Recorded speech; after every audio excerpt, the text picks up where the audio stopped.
Greetings, everyone. My name is Daniel Wilson. I'm at Liberty University studying under Dr. Wayne Strasser, part of the Fluid Research Group.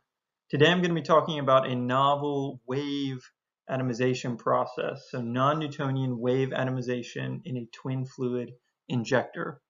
Hopefully you'll learn something new and we'll have a little fun along the way. So let's get started. To give you a vision for where we're going, our objective is using CFD, computational fluid dynamics, to characterize the disintegration of banana puree in this novel wave atomization process. You might be asking yourself, why banana puree? Well, we're interested in atomizing highly viscous and non-Newtonian fluids, and banana puree is both of those things, so it's a good sample fluid for us to work with. A couple applications for atomizing these types of fluids is manure slurry atomization for energy conversion and fertilizer production, and also gelled propellant atomization for aerospace. Viscosity is important for atomization because it helps drive droplet size. It's a retarding force that slows down the breakup of the fluid. So more viscous fluids are harder to atomize than less viscous fluids.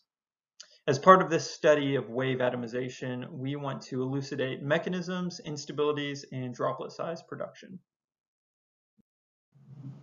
So what is wave atomization? Well, we combine a unique atomizer design with a viscous non-Newtonian liquid to get what we call wave-augmented varicose explosions. The design uses a central gas flow that is inverse of what you normally see for a twin fluid atomizer, and a wave-inducing inner design. So these waves of puree rise up into the steam flow, and that creates this periodic bursting that you see in the animation. Our fluid is banana puree, which is shear thinning and temperature thinning. And we call this process wave because the atomization is indeed wave augmented. It's supported by these waves that form. Varicose because of the bulging nature of the puree before it breaks apart and bursts in that radial explosion. Now I'm going to jump into the methods we use, but I want to have a little fun to start with. So I'm going to illustrate the original banana puree production process as seen through the eyes of a toddler. First, intrigue. He's eyeballing the banana, he's thinking about it. Second, consumption. He takes a bite. Third, processing. He's chewing on it, he's trying to figure it out, and he's not being very polite about it. Third, delight. He loves what he's eating, he's so excited. Finally, he loses interest. He squeezes some, there's some shear, and then finally some nice good old banana puree on the high chair tray. All right, now to our serious methods. We use a RANS solver, Reynolds average Navier-Stokes. Instead of modeling the full 360-degree azimuth, we reduce that to a 90-degree wedge model with periodic boundary conditions. The puree is captured, the viscosity of the puree is captured by the Herschel-Bulkley model, which says that it's shear thinning after a given yield stress. And finally, we model the steam as compressible. Now, I include other solution methods there at the bottom of the screen, turbulence model, time step, etc. I won't go into those in detail now, but those can be addressed during the question time. On the right, you see a snapshot of the mesh that we used, 132 million elements, and it mostly looks black because the cells are so small. Here you can see a sweep of all the meshes we looked at when considering mesh refinement and having a mesh-independent model. On the left is the base mesh at 0.3 million elements, and we refined multiple times ref1, ref2, ref3, all the way up to ref3, 132 million elements on the right. We considered AMR, adaptive mesh refinement, there as well, but didn't use that in the end. Here, I'm giving you a snapshot of mesh independence, not everything we looked at by far, but a glimpse that's relevant for our presentation today. On the bottom left, you see a plot of the axial SMD profile. So SMD is solder mean diameter and representative of droplet size. On the left is the nozzle exit, moving all the way to the end of the domain on the right.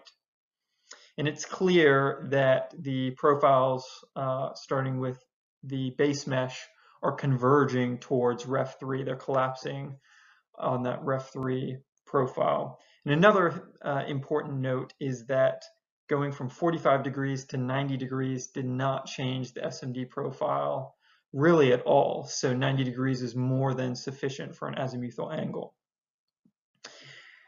Now, another important metric to keep in mind when trying to resolve the gas-liquid interface, as we're doing, is how many cells across each droplet you have.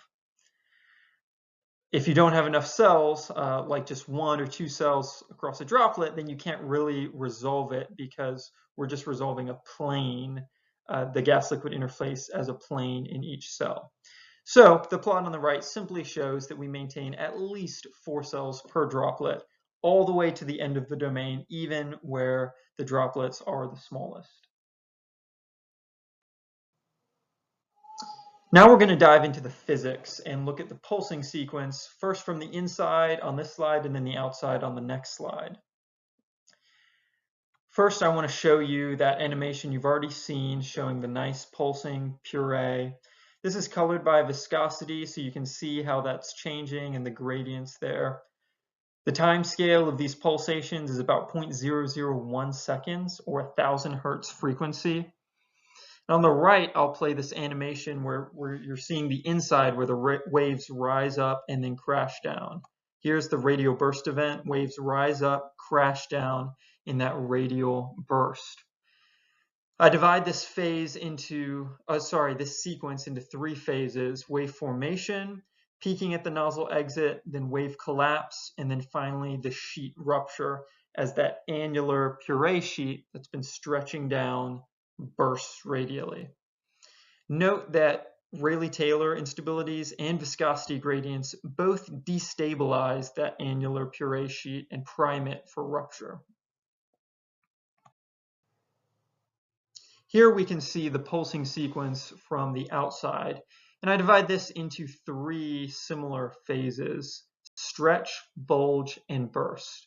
First, the puree sheet stretches down from the nozzle exit as the wave forms inside the nozzle.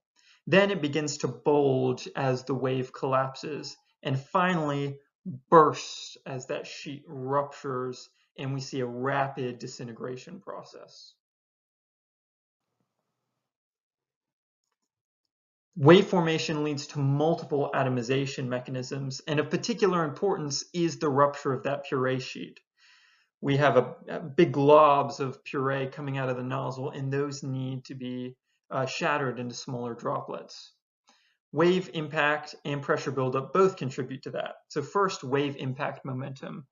This comes as the waves reach the nozzle exit, begin to collapse and turn outward at about a 30-degree angle and crash into the puree sheet. We provide the radial momentum flux rate there, and another thing that happens is this, as the waves collapse into the puree sheet, steam is trapped, so you get steam bubbles. This is effervescence and yet another atomization mechanism. We also see internal pressure buildup as those waves rise up into the steam flow. The steam behind them on the windward side is compressed, increasing the pressure. This contributes to their collapse, but then ultimately creates a large pressure gradient across the puree sheet that contributes to its rupture.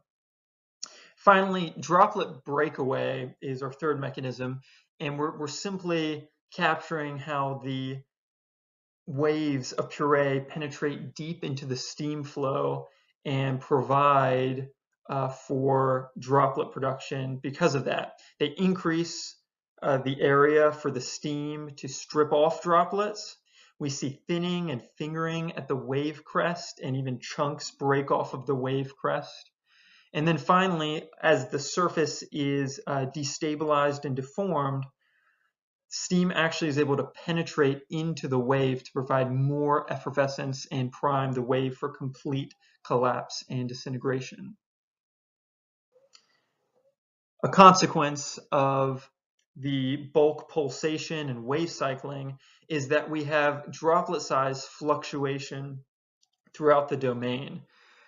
So here we show you an axial profile, axial SMD profile, similar to what you saw before, where SMD is on the y-axis, and then we have the nozzle exit at the left moving towards the end of the domain on the right. And you can see these waves of SMD moving through the domain as those droplet sizes are fluctuating. And this corresponds to the bulk system pulsation and the wave cycle. To wrap up here, remind you that our objective is to use CFD to characterize this novel wave atomization process. Some valuable learning points: we maintained at least 4 computational cells per droplet.